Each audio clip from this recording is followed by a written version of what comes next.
പൊതുവെ അന്തർമുഖനും അധികം സുഹൃത്തുക്കളില്ലാത്ത വ്യക്തിത്വത്തിന് ഉടമയുമായിരുന്നു നാടിനെ നടുക്കിയ കൊലയാളിയായ അഫാൻ. ക്ഷമയുള്ളവൻ, ഭക്തൻ എന്നെല്ലാമാണ് അഫാൻ എന്ന അറബി പദത്തിന്റെ അർത്ഥം വരുന്നത്. ഫോണും ഇന്റർനെറ്റും അധികമായി ഉപയോഗിച്ചിരുന്ന അഫാൻ സൗമ്യനായി ഇടപെടുമ്പോഴും ദുരൂഹ വ്യക്തിത്വത്തിന്റെ ഉടമയായിരുന്നു. അമ്മയെ ആക്രമിക്കുമ്പോഴും താൻ ഏറെ സ്നേഹിച്ചിരുന്ന അനുജനെയും പെൺസുഹൃത്തിനെയും വകവരുത്തുമ്പോഴും ഇയാൾക്ക് അല്പം പോലും മനസ്താപമുണ്ടായിരുന്നില്ല എന്നതാണ്.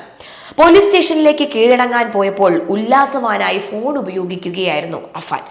ഈ ദ്വന്ദ്വ വ്യക്തിത്വം പോലീസിന് വെല്ലുവിളിയായിട്ടുണ്ട്. സൗമ്യനായി ഇടപെടുമ്പോഴും ക്രൂരത കൈവിടാതിരിക്കുക, പൊതുസമൂഹത്തിൽ നിന്ന് അകലം പാലിക്കുക, വേണ്ടപ്പെട്ടവരെ പോലും നിർദാക്ഷിണ്യം വകവരുത്താൻ മടിക്കാതിരിക്കുക തുടങ്ങി മതതീവ്രവാദികളുടെ മാനസിക നിലയുള്ള ഒരു വ്യക്തിയായിരുന്നു അഫാൻ എന്ന് പറയാം. ഇയാളുടെ ബന്ധങ്ങളെക്കുറിച്ച് രഹസ്യാന്വേഷണ വിഭാഗം അന്വേഷണം തുടങ്ങിയിട്ടുണ്ട്.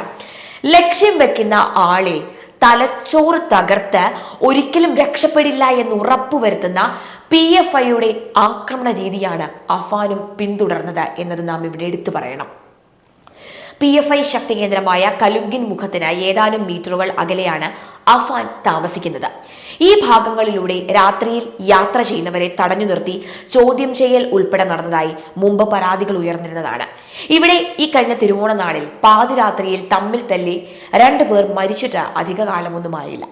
ഇതിൽ ഇടതുപക്ഷവും കോൺഗ്രസും പരസ്പരം ആരോപണം ഉന്നയിച്ചിരുന്നു എങ്കിലും പ്രതികളും കൊല്ലപ്പെട്ടവരും PFI പ്രവർത്തകരാണ് എന്നത് വളരെ വ്യക്തമായ രീതിയിലുള്ള റിപ്പോർട്ടുകൾ വന്നതാണ്. അഫാന്റെ ബന്ധങ്ങളുടെ ചുരുളഴിച്ചാൽ മാത്രമാണ് ഇനി ഈ ഒരു കാര്യത്തിൽ കൂടുതൽ വ്യക്തതകൾ ഉണ്ടാകുകയുള്ളൂ. വെഞ്ഞാറമൂട് കൂട്ടക്കൊലപാതകം ചർച്ച ചെയ്യുമ്പോൾ തന്നെ നാം പറയേണ്ട അല്ലെങ്കിൽ താരതമ്യം ചെയ്യേണ്ട മറ്റൊരു സംഭവം കൂടിയുണ്ട്. കേരളത്തെ നടുക്കിയ നന്ദൻകോട്ടെ കൂട്ടക്കൊല.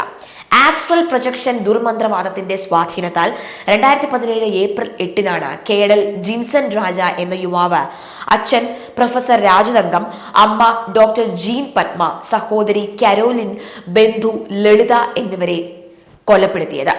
നന്ദൻകോട്ടെ ക്ലിഫ് ഹൗസിന് സമീപം ബെയിൻസ് കോമ്പൗണ്ടിലെ 117 നമ്പർ വീട്ടിലായിരുന്നു നാടിനെ ഒട്ടാകെ നടുക്കിയ ഈ ക്രൂരത നടന്നത്. അതിന് സമാനമായി വെഞ്ഞാറമൂട്ടിലെ അഫാന്റെ ക്രൂരതയും വിലയിരുത്തുകയാണ്. 3 വീട്ടിലായി 5 പേരെ കൊന്നു തള്ളുകയായിരുന്നു അഫാൻ.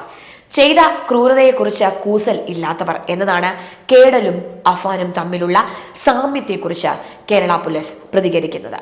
എന്നാൽ ഞാൻ നേരത്തെ പറഞ്ഞ പോലെ തന്നെ ലക്ഷ്യം വയ്ക്കുന്ന ആളെ തലച്ചോറ് തകർത്ത് ഒരിക്കലും രക്ഷപ്പെടില്ല എന്ന് ഉറപ്പുവരുത്തുന്ന PFIയുടെ ആക്രമണ രീതിയാണ് അഫാൻ പിന്തുടർന്നത് എന്നത് കേസിന് വെല്ലുവിളി തന്നെയാണ്.